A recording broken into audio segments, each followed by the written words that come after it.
Hello दोस्तों, तो मैं बात कर रहा हूँ जैसे हमारे बहुत से पॉलिटिशियन हैं जो अभी गवर्नमेंट में वो बोलते हैं कि भारत एक विश्व गुरु है। हमारे जो आरएसएस के प्रमुख है वो भी बोलते हैं कि भारत एक विश्व गुरु है और विश्व गुरु बनने वाला है। तो मैं आज आपसे और उनसे भी सवाल करना चाहता हूँ, या मतलब वो क्या, अगर कोई किसी भी देश को विश्व गुरु कैसे माना जा सकता है? अरे भाई, जिस देश में पीने योग्य पानी नहीं है ना, यहाँ के लोग साफ पानी मतलब गंदा पानी होने की वजह से, मतलब पीने की वजह से मर जा रहे हैं। इंदौर में आपने देखा होगा, अभी 25 लोग शायद मर चुके हैं, उसमें से एक 5 साल का बच्चा भी मरा था।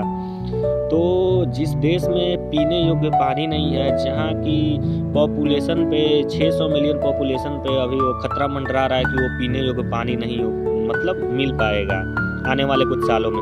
और अभी जैसे है एक शायद 2 करोड़ के आसपास ऐसे लोग हैं जिनको पीने के लिए पानी ही नहीं मिल रहा है, और ये सब कोई बता नहीं रहा है।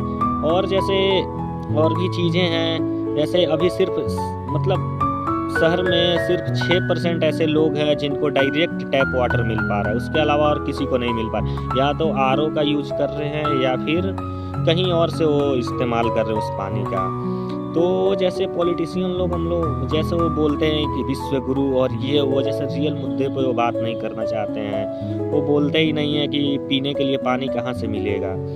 और जैसे एक वर्ल्ड लेवल पे एक ऑर्गेनाइजेशन है जो बताती है कि किस देश में जैसे पानी पीने योग्य है, तो 122 देशों के लिस्ट में भारत उसमें 120वें स्थान पे आता है। तो ऐसे हमारे देश बनेगा विश्व गुरु, और हमसे टैक्स ऐसा लिया जाता है जैसे हम लोग क्या है, डेवलप्ड नेशन है। उस तरीके से भाई, डेवलप्ड नेशन में जैसे वॉशरूम में भी पानी आता है पीने लायक, लेकिन भारत में पीने लायक पानी भी वैसा होता है जिसको हम यूज नहीं कर सकते वॉशरूम के लिए। ऐसा है अभी देश का कंडीशन। और उसके जैसे पीने के लिए खराब पानी, गंदा पानी है, तो उसकी वजह से बहुत सारे रोग होते हैं।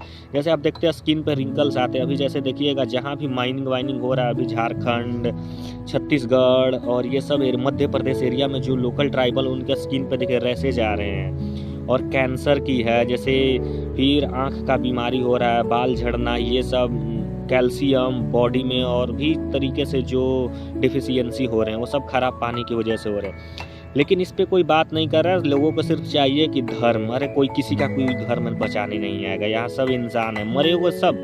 लेकिन बात करो रियल मुद्दे पर, क्योंकि आने वाले जनरेशन को कुछ नहीं मिलेगा। अभी जैसे हमारे देश के जैसे 2 प्रमुख नदी हैं, यमुना और गंगा। यमुना तो आप जानते ही हैं, जो यमुनोत्री से निकलती हुई और ये उत्तराखंड होते हुए और ये यहाँ से निकलते हुए रुड़की होते हुए दिल्ली जाती है। लेकिन यमुना सिर्फ 2% दिल्ली में बहती है, और उसमें उसका 85 to 90% पॉल्यूटेड कर देती है। और वहाँ सबसे बड़ा मेन रीजन है, जैसे इंडस्ट्री का वो वेस्टेज है, और उसका जैसे और भी जैसे लोगों के घर का जो पानी है, जो मतलब सीवेज टाइप का बोल सकते हो, वो है। लोग बोलते हैं कि जैसे घरों का सीवेज का जो पानी है वो ट्रीटमेंट करके उसमें डालना चाहिए, लेकिन बहुत से लोग ये भी नहीं बता पाते हैं, जैसे फैक्ट्री थोड़ा सा ही लेकिन पानी निकालती है, लेकिन उसमें सबसे बहुत ज़्यादा वो होता है, पॉइजन होता है, जहरीला होता है। जितना घर से सीवेज का जो मतलब पोल्यूशन निकलता है, जो गंदगी रहता है, वो उतना में वो रहता है। तो ये लोग मुख्य 2 पॉइंट है जो यमुना को सबसे ज़्यादा पॉल्यूटेड कर रही है। और साथ में वो तो आप जानते हैं, भारत में लोग, मैं भी हिंदू हूँ, लेकिन मैं क्या बोलूँ, जैसे बहुत से धार्मिक वो चीज़ मनाते हैं, जैसे पूजा पाठ, तो उसके बाद बहुत सारे डायरेक्टली उसमें पॉलीथीन डालते हैं या फिर मूर्ति का विसर्जन करते हैं, या कई तरह के कपड़े उसमें डालते हैं भाई। और फिर मूर्ति डालते हैं तो उस पर वो रहता है, कांच रहता है, और बहुत सारे मूर्ति में वो पेंट रहते हैं, वो केमिकल रहते हैं, और भी चीज़ें हैं जो आप डायरेक्ट पॉलीथीन ये सब डाल रहे हैं, वो बहुत ज़्यादा पॉल्यूटेड करती है। अब ये बोलने में जैसे लोग बोलेंगे कि हर साल मूर्ति को ये करना, अरे भाई, किसी को कोई अधिकार नहीं कि आप धर्म के नाम पे आप पानी को गंदा कर रहे हैं। आपको प्रकृति की ये नहीं बोला है, नदी नहीं बोल रही कि तुम मेरे अंदर आको उसको करो, मतलब गंदा करो। लोग पता नहीं क्या इस पे वो नहीं कर रहे।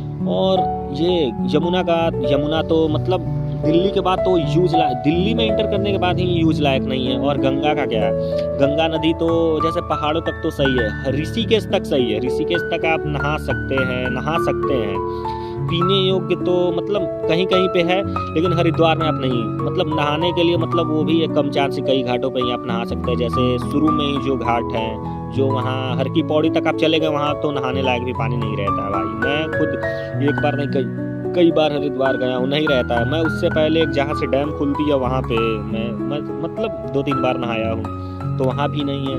और वहाँ पे इतना मतलब जैसे बहुत तरीके से वो करते हैं। तो हरिद्वार के बाद तो फिर जानते ही हैं कानपुर तो भाई पूरा मतलब गंगा को बर्बाद कर देती है। और अभी जैसे वहाँ की गवर्नमेंट भी कुछ एक्शन नहीं ले रही है। और यूपी में कौन है, बीजेपी। लेकिन वो मैं मतलब बहुत से लोग बोलते भी मेरे दोस्त ये सब कि तुम मतलब प्रो हो, मतलब तुम मतलब इस चीज़ का विरोध करते हो। अरे भाई गलत है तो गलत है। जैसे अभी गंगा को साफ करने के लिए क्या था, नमामि गंगे का प्रोजेक्ट लाई थी मोदी गवर्नमेंट ने 2014 में। उसका पहला फेज था 2014 से 21, उसमें 20,000 करोड़ पैसा दिया गया था, आवंटित किया गया था। और दूसरा फेज हुआ था 21 से लेकर 2026 मार्च तक के लिए 22,500 करोड़ का पैसा आवंटित किया गया। लेकिन पूरे पैसे में मतलब पूरा पैसा हो गया मतलब 43,000 करोड़, लेकिन उसमें गंगा को कुछ भी तरीके से साफ वाफ नहीं किया गया। वो एक तरीके से मान सकते हैं वो पूरा का पूरा घोटाला, इस पे जांच वाच होनी चाहिए। क्योंकि बहुत जगह बोलते हैं कि वो घाट बनाया गया, सीवेज ट्रीटमेंट, एसटीपी प्लांट और भी जैसे कई जगह वो सब किया गया। लेकिन अभी जैसे आपने सुना होगा एक साइंटिस्ट थे आईआईटी कानपुर से ही, वो मतलब वो पूरी तरीके से वो गंगा पे ही रिसर्च करते थे, कैसे उसको साफ किया जाए, कैसे उसको जीवित नदी है लेकिन और भी उसको अच्छा बनाया जाए। जेडी अग्रवाल थे, तो वो तो भाई मतलब इन्वायरमेंटल साइंस में आईआईटी कानपुर में इंजीनियर थे और वहीं से वो मतलब प्रोफेसर थे। वो आदमी बेचारा 111 दिन प्रोटेस्ट करते हुए भूख हड़ताल पे रहा।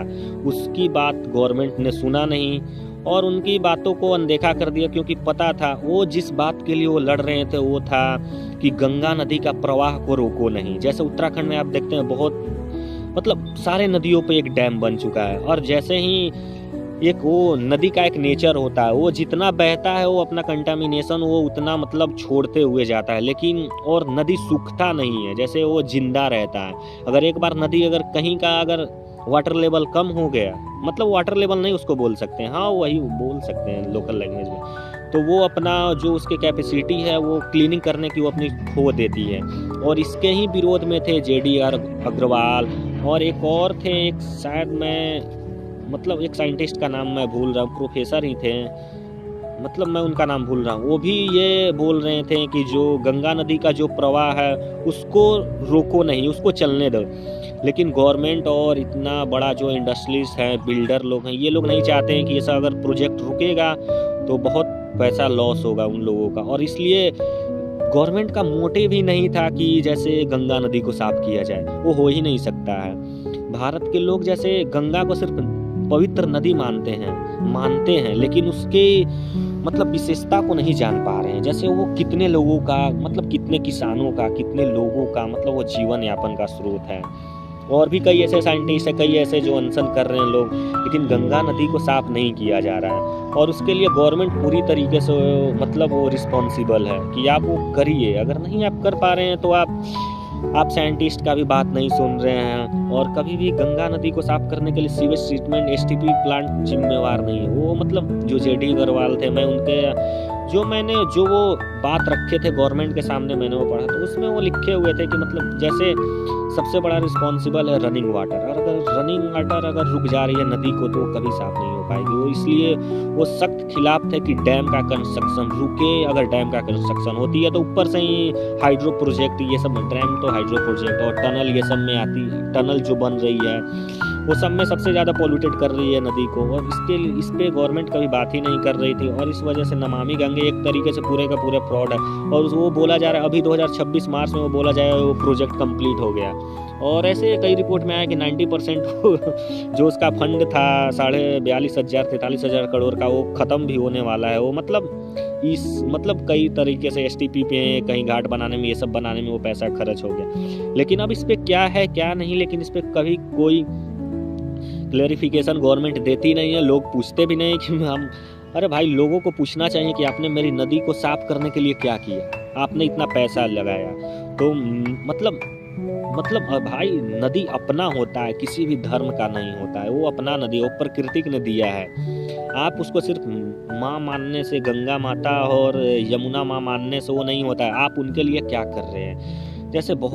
जैसे मैं तो पहले ही बोला था कि धार्मिक उसके होने से बहुत मतलब नदी एक पर एक गंदा हो जाती है। अभी कई जगह ऐसे होते हैं जो लोग गंगा नदी में दूध डालते हैं, घी डालते हैं, तो ये सब होने की वजह से बहुत पॉल्यूशन फैलता है। और जो एक्वेटिक जो है, जो उनके लिए तो बहुत वो हार्मफुल है, वो डायरेक्ट ऑक्सीजन को ब्लॉक कर देती है। और फिश के लिए तो वैसे ही वो दूध बहुत खतरनाक है, क्योंकि आप जानते हैं मिल्क में 2 टाइप का प्रोटीन होता है, एक वे प्रोटीन और एक वो होता है। तो उसके लिए उस पर भी नहीं कोई वो बोल रहा है लोगों को, मतलब धार्मिक सेंटिमेंट हो। अरे भाई, किसी का धार्मिक सेंटिमेंट नहीं है, वो पॉलिटिशियन के रखेल है। वो चाहते हैं कि कोई सही सवाल नहीं पूछे।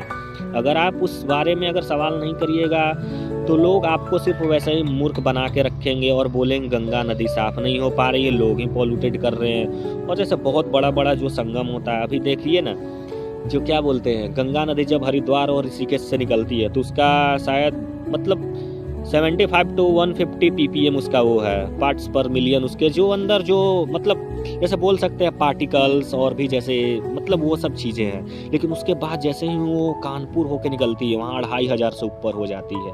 वो पानी ना ही नहाने लायक है, ना ही एग्रीकल्चर में यूज करने लायक है, ना कुछ लायक नहीं है भाई। और वहाँ से बहुत सारे वो होती है। और कुंभ में जहाँ प्रयागराज में मिलती है भाई, गजब गंदगी है वहाँ पे। लोग पता नहीं धर्म के नाम पे इतना मर क्यों जाते हैं भाई। अगर नेचर नहीं है तो इंसान नहीं है। आप लोग बस इलेक्ट्रिसिटी के लिए भाई हाइड्रो पावर, लेकिन बहुत, अरे उसके लिए गंगा नदी को साफ करना है तो हाइड्रो पावर प्रोजेक्ट बंद करना होगा, नहीं तो कभी साफ नहीं होगा। और मैं ये नहीं कर रहा हूँ भाई, एक IIT प्रोफेसर बोल रहा है, मतलब जो JD अग्रवाल थे वो बोले हैं, लेकिन लोग उस पर बात भी नहीं कर रहे हैं। और पता नहीं भाई, यहाँ पे इंसान सही चीज़ के लिए लड़ते लड़ते मर जाता है, गवर्नमेंट ने उस पर अनदेखा कर दिया। जब वो मरे थे तो सिर्फ श्रद्धांजलि और ये वो करके बात को टाल दिया गया। लेकिन अब पता नहीं देश में लोग ये सब मोटिव पे बात ही नहीं, मुद्दे पे बात ही नहीं करना चाहते हैं। बात करो आप अपने गवर्नमेंट से, पूछो, मैं भी पूछ रहा हूँ मैं तो। लेकिन और जैसे आप ये सब पूछेंगे तो बहुत से लोग आपको मतलब एंटी BJP और ये, अरे भाई अपने प्रकृति के लिए आवाज़ उठाना चाहिए। अगर आप अपने प्रकृति का, आप अपने देश, आप अपने नेचुरल रिसोर्सेज के लिए आवाज़ नहीं उठाएंगे तो किसके लिए आवाज़ उठाएंगे? फिर धर्म किसी के लिए मायने नहीं रखता है। कि जैसे बहुत से लोग बोलते हैं कि आज मेरा धर्म चला जाएगा। भाई तुम्हारा धर्म कभी नहीं जाएगा, अपना धर्म कभी नहीं किसी का जाने वाला। अगर एक बार नेचुरल रिसोर्स गया ना, गंगा नदी एक बार पॉल्यूटेड हो गई, अगर वो जहरीला हो गई, ना तुमको एग्रीकल्चर के लिए यूज कर पाओगे, ना ही तुम डोमेस्टिक यूज, ना ही तुम ड्रिंकिंग वाटर के लिए कुछ भी किसी भी तरीके से तुम यूज नहीं कर पाओगे। और पॉलिटिशियन तुमको चूतिया बनाएंगे, कहीं ये जिहाद कहीं वो जिहाद। तो सबसे पहले गवर्नमेंट को वही एक्शन ले, और लोगों को करना भी चाहिए। लोग पता नहीं यार, जैसे UGC मुद्दे पे बहुत लोग बोलते हैं, लेकिन नेचर पे पता नहीं क्यों नहीं बनना। ये पॉल्यूशन पे जैसे लगता है कि वो साले अपने जात धर्म को लोग लेके साला वो मंगल ग्रह पे चले जाएंगे, ऐसे बात करते हैं। अरे भाई पहले तुम जहाँ रह रहे हो उसको क्लीनिंग करने, उसको अच्छा बेहतर बनाने के लिए आप उस पर बात करो ना अपने पॉलिटिशियन से, कि तुम गंगा नदी को कब साफ करो, तुम नदी को कब अच्छा बेहतर बनाओगे, कि जैसे मतलब वो हो सके। नहीं तो फिर पॉल्यूशन वो नहीं हो सकता है ना। अभी जैसे देख रहे हैं गंगा नदी के किनारे जो पटना शहर बसा हुआ है, उसके पास की महिलाओं में जैसे अभी जो मदर बन रही हैं, उनके जब वो बच्चों को ब्रेस्ट फीडिंग करवा रही हैं तो उसको जो मिल्क प्रोडक्शन हो रहा है उसमें भाई रेडियो एक्टिव वो मिल रहे हैं, जिसकी वजह से वो सीधा मतलब वो कैंसर के लिए वो बना रही है। मतलब जो गंगा नदी के किनारे जो पटना शहर के जो लोकल लोग रह रहे हैं, मतलब महिलाओं के अंदर भाई वो कैंसर का पूरा रेडियो एक्टिव वो एलिमेंट मिल रहा है, पता है। तो ये सब चीज़ें हो रही है और लोग उस पर बात नहीं कर रहे। वो रिसर्च अभी चल रहा है उस पर, और बात नहीं करना है लोगों को, सिर्फ ये करना है वो करना है, मतलब झूठ का मुद्दा इधर से उधर। तो आप इस पे बात करिए, लोगों से पूछिए। लोगों से पूछना क्या, आप मतलब भाई युवा हो, एक क्रांति की ज़रूरत है भाई, कर सकते हो तुम। नहीं तो आप जैसे झुटका आप वैसे बैठ के रहिएगा ना, आने वाला जनरेशन गाली देगा साला कि तुम कैसे मतलब तुम अपने यंग एज में थे कि तुम सवाल भी नहीं कर सकते थे, तुमने सब चीज़ को बर्बाद होते देखा, और तुम सवाल भी नहीं करते थे, तुम साला चूतिए थे। गवर्नमेंट गवर्नमेंट तो कुछ करेगी नहीं। अरे भाई तुम यंग हो, हम सब अभी यंग हैं, हम कर सकते हैं, कितने को गवर्नमेंट दबाएगी। तो इसलिए अपने नेचुरल रिसोर्सेज के लिए, नेचर के लिए लड़ना चाहिए। नहीं तो पॉलिटिशियन का क्या है भाई, उनका हर जगह कहीं वो डेवलप्ड नेशन में वो अपना बच्चे को सेटल करके रखे हुए हैं। हम जैसे नहीं, हम लोग सारे के सारे मिडिल क्लास हैं। इंडिया का 80% 90% पॉपुलेशन मिडिल क्लास है, जो कहीं भी दूसरे देश में सेटल होगा नहीं क्योंकि भाई यही हमारे बाप दादे हैं, दादा रहे हैं, जिए हैं, मरे हैं। तो इसलिए बात कर रहे हैं, क्योंकि पॉलिटिशियन भाई देखिएगा आप, जितना भी इंडिया में बड़ा बड़ा पॉलिटिशियन है, उसके सारे के सारे बच्चे विदेश में सेटल हो चुके हैं। वो कभी उस पर बात नहीं करेंगे, तो इस पर बात किसको करना है, जो यहाँ का आम इंसान है। लेकिन अभी भी कई लोग ऐसे होते हैं जो गवर्नमेंट के, मतलब भाई गवर्नमेंट अच्छा पॉलिसी ला रही है तो उसका तुम मतलब खुल के वो नहीं कर। कभी भी एक देश के लिए आप अच्छा नागरिक कब हैं, आप हर चीज़ में विरोध करिए कि ये चीज़ गलत है, तब वो आपके लिए अच्छा करे। नहीं करिएगा तो नमामि गंगे जैसे प्रोजेक्ट को चट कर जाएगी, 42-45 हज़ार करोड़ खा जाएगी और बोलेगी कुछ हो नहीं रहा है। तो चलिए ये सब चीज़ों पे बात करते रहिए। जय हिंद।